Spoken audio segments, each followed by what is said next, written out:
T20 ప్రపంచ cup 2024లో భాగంగా యుఎస్ఏతో జరిగిన మ్యాచ్లో పాకిస్తాన్ జట్టు సూపర్ ఓవర్లో 5 పరుగుల తేడాతో ఓటమి పాలైంది. ఈ ఓటమి పాక్ జట్టును కుంగతీసింది.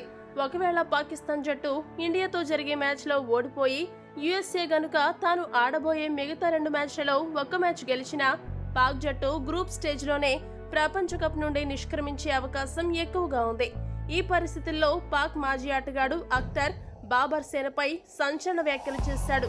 అఖ్తర్ ఏమన్నాడంటే, యుఎస్ఏపై పాక్ జట్టు ప్రదర్శన చూస్తే షాకింగ్ గా ఉంది. చిన్న పామునైనా పెద్ద కర్రతో కొట్టాలి అనే సామెతను పాక్ జట్టు మర్చిపోయింది. చిన్న జట్లను చులకనగా చూడడం లేదా వారిని తక్కువ అంచనా వేసినప్పుడే ఇలాంటి ఫలితాలు వస్తాయి. పాక్ జట్టు ఇలా చేయడం కొత్తేమీ కాదు. టీ20 ప్రపంచ కప్ కోసం మిలిటరీ ట్రైనింగ్ తీసుకుని ఇంత ఘోరంగా ఓడిపోవడం అనేది పెద్ద అవమానం. ఒకటి మాత్రం నిజం, ప్రస్తుతం ఉన్న పరిస్థితులను బేరీజు వేసుకుంటే పాక్ జట్టు సూపర్ 8కి వెళ్లకుండా గ్రూప్ స్టేజ్లోనే నిష్క్రమించేలా కనబడుతోందని అఖ్తర్ ఆవేదన వ్యక్తం చేశాడు. పాక్ జట్టు టీ20 ప్రపంచ కప్ కోసం మిలిటరీ ట్రైనింగ్ అన్నప్పుడే అందరూ నవ్వుకున్నారు.